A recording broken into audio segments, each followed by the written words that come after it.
Good day mga boss. So andito tayo sa showroom natin. Pakita ko sa inyo yung mga available nating units dito sa Carzon, Lucena mga boss. Location natin is dito sa Lucena City, Quezon Province, St. Jude Subdivision, Quiteria Street. So malapit lang tayo sa SM City, Lucena. 2 minutes away lang tayo.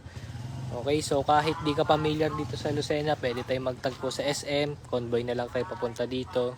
Wala pong problema. Tapos yung mga units natin dito mga boss, pwede mong ma-avail sa 3 paraan. Una mga boss sa cash, pangalo sa financing, pangatlo sa trade-in. So kapag cash tayo mga boss, same day payment, same day release.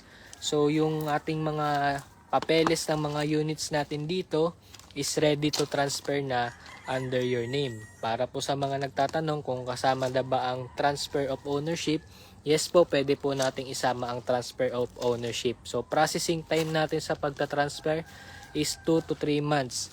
Okay? So, di po tayo makapag-accommodate ng mga days. Bali, depende pa rin yan kung saan ang mother file ng ating mga units. Okay? So, kaysa mag-over-promise tayo, mas okay ng under-promise tayo mga bossing.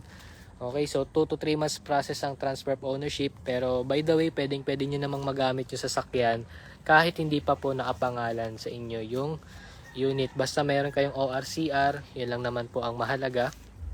Tas mga boss, pwede rin po sa financing, tumatanggap tayo ng hulugan, monthly, installment, or kung anumang term ang tawag mo. Bali, kung meron ka namang trabaho, isa kang OFW, businessman, self-employed, basta meron kang mapoprovide na mga requirements tulad ng proof of income, proof of address. So, yung mga basic na requirements lang naman madalas ang hinihingi para makapag-apply tayo sa financing. So kapag nakapag-apply ka ng mga boss sa financing natin, through GC lang tayo mga bossing, through GC. So kahit di mo na kailangan pumunta dito para lang magpasa ng mga requirements. Okay, so through messenger lang, nakapag-pa-approve tayo through messenger. So kahit yung mga OFW na nasa ibang bansa pa, pwede na pong magpa-process ng financing dito. So, pangatlo naman yung sa trade-in. So, paano ba ang proseso ng trade-in? Yung mga naghahanap dyan ng upgrade ng sasakyan. Okay, so for example, ako naka Toyota Wigo. Mag-upgrade na ako sa Mitsubishi Montero. Pwede yun mga boss. So, ang proseso lang natin, dalhin mo na lang yung unit dito. Pag nagkasundo tayo sa appraisal ng unit mo, add cash ka na lang. Pwede rin sa downgrade kami mag-add cash. So, madali lang ng proseso ng trade-in mga boss. Okay, so pwede din dito yung trade-in. Tapos yung remaining balance, ipapasok natin sa financing. Okay, so very flexible tayo pagdating sa payment ng mga units natin dito. Okay? Ayan, excuse me mga boss. Okay, so dami nating viewers. So, nagpapasalamat po muna ako sa mga solid followers natin dyan na lagi nag-share ng ating mga posts at lagi nakasubaybay sa ating mga live. So, papakita ko na sa inyo yung ating mga available na units para makapamili kayo. Okay, boss, 7-seater mo, magkano? So, boss Luis dyan, marami tayong available na 7-seater. Baka meron ka ng prepare na 7-seater. Comment down below mo lang. At least ma-offer ko sa iyo yung mga units natin. Okay, so ranging yung 7-seater natin sa 698,000 pesos pataas po. Wala pa tayong mga available na budget meal na 7-seater dahil napakabilis maubos ng ating budget meal na 7-seater. Yan, shoutout po from Alberta, Canada. Yan, shoutout sa iyo boss Reni Ana Gonzalez. Yan. Sabi ni boss Montero, may available tayo dito isang Montero na 2016 model. Okay, so pakita ko na yung mga units natin. Okay. So, soon for sale mga boss. Wala pang presyo pero mura lang to. Chevrolet Optra 2006 model automatic. So, soon for sale natin yan mga bossing. Papakinisin pa natin yan. Papupugiin pa natin yan. Pero, ito yung ating budget meal na automatic. Pwedeng pagpraktisan kung may mag-aaral mag-drive. Pwede to. So, ito yung ating Stargazer na 2023 model. Top of the line. Automatic na nagkakahalaga ng 858,000 pesos. Toyota Sana or Honda budget meal. Marami tayong Toyota Vios. Okay? So ito yung ating Mitsubishi Expander na GLX 2024 automatic na nagkakahalaga ng 868,000 pesos. Okay, CRB, Avanza or Aventure. Naku, wala pa tayong available. May hilig kayo po sa 868, 548. Yes po, yan po ay merong psychological background kung bakit lagi tayong may 8. Okay, may psychological background yan sa selling.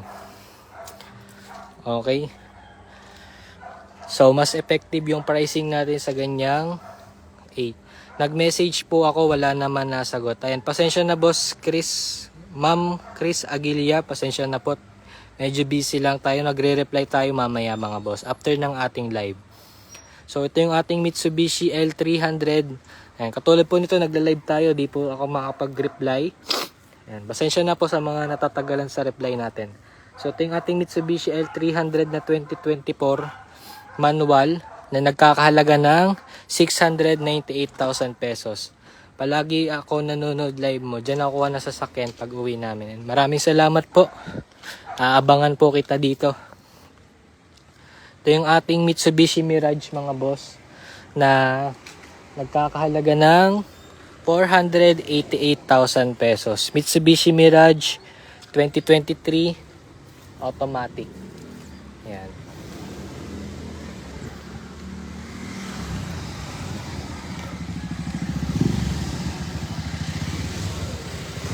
So, meron din tayo dito Super Grandia 2015 na automatic 2-door. Sir, din naman. Papunta po ba kayo kay boss? Ano po? Kunin lang namin yung sige po. Ay, baka lang po magalit yung nandun. Kahit dito na lang po o dito. Ayan. So, ito, naka-reserve na tong adventure natin mga boss. Ito mga boss, fresh catch natin. Fresh na fresh. Kia Soluto na 2024, 2,000 lang ang tinakbo. Automatic transmission na nagkakahalaga ng 548,000 pesos. Meron din tayo dito yung Changan CS35 Plus Hype 2023 automatic na nagkakahalaga ng 698,000 pesos. 2023 model. Ito yung may sunroof, moonroof. Napakasarap bumiyahe sa unit na to. Ito naman yung Suzuki Desire natin mga boss. Automatic na nagkakahalaga ng 498,000 pesos. 2022 model. Napaka-pogi niyan mga boss. Ito naman yung ating Geely M Grand na automatic for only 568,000 pesos. Boss, may bayad ba kung mag-deliver? Ayan, Boss Lester, saan ba ang delivery ng unit kung sakali? Kapag within Lucena lang, wala pong bayad. Pag outside na, meron pong additional. Pero pwede naman po natin isama yun sa negotiation. Ano po ba sana ang papadeliver mo, Boss Lester Lex? So ito yung ating available na Mitsubishi Montero 2016 automatic na GLS. Nagkakalaga to ng 828,000 pesos. So madilaw pa headlight niyan, pero kung i-avail mo yan, pakikintabi natin yan, pakikinisin natin yan, papupugiin natin yan bago i-release.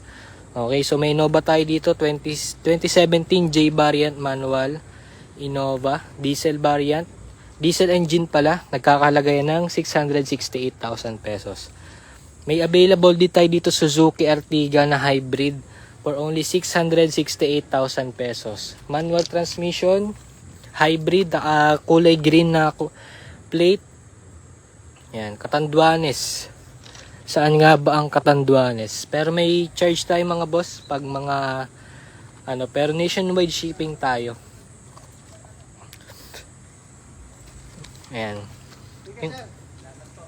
Yung ating Cherry Tiggo Pro 7 na automatic na nagkakalaga ng 768,000 pesos. Boss, SBX Starex available. Wala pa tayo boss available na Starex. Okay. Ayan, so ito yung na-avail sa atin dati na van dito mga boss. Yung GL Grandia na 2020.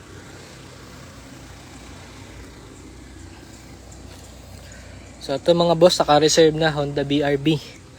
So may available tayo dito Suzuki Espresso na automatic. Nagkakalagayan ng 498,000 pesos. Ayan. Pogi nung na-avail sa atin dati oh. Last month. Yung kay Kim ano. Kim.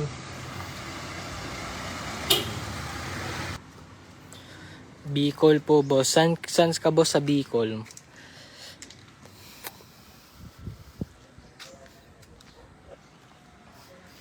And meron din tayo dito ang Nissan Almera 2024 automatic. Ito yung top of the line mga bossing. So BL variant. So ang kanyang brand new price is 1.2 million. So dito na lang ay nasa 798,000 pesos. 400,000 cash discount compare sa brand new mga boss. Sulit na sulit to. 5,000 lang ang tinakbo. Tapos naka 3 years registration, 2027 pa ma-expired, tapos may 2 years warranty pa sa kasa. Boss, may available ka ba na 7-seater na budget meal? Sa ngayon, bossing, ang pinaamura pa lang natin na 7-seater ay ito. Honda BRB na 2022, automatic. So, ito mga boss, 19,000 lang yung kanyang original na mileage. Okay. Anong unit boss Lester ang ipapa-deliver mo? Pwede naman nating isama sa negotiation yung magiging shipping fee para pwede kang makales sa pagpapa-shipping. Pwede naman yun boss. Message mo lang sa akin kung anong unit yung gusto mong ipa-deliver kung sakali. Actually, ang dami na rin ako naging buyer dyan sa Bicol, sa Kamsur, tsaka sa Daet. Yan, ito naman yung ating Mitsubishi Montero na 2024 automatic. Nagkakalaga to mga boss ng 1,598,000 pesos. 2024 model na Black Series. So kung nahahalangan kayo sa price, for your information mga boss, 2.2 million ang presyo nito sa brand new. So almost 500,000 na yung na-discount mo kumpara sa bago, pero good condition tong ating Mitsubishi Montero Sport na 2024 Black Series. Yan, napaka-quality nito mga bossing. Ay, ikaw po, agad pala boss. Ay, ano po? Si Dennis. Okay po. Anong unit boss ang ano po? Ayan, yung chat mo sa akin. Ayan. Okay po, shout out. Ayan, nagla-live tayo ngayon. Oh. Super Grandia. Andito po yung ano. Ayan. Ayan. Narciso. Ay, taga San Narciso. Ayan. So, shout out po. Client natin. Super Grandia po natin is nandito po. Ayan. So, mag-end live muna tayo mga boss. Pakita natin yung demo lang tayo ng unit.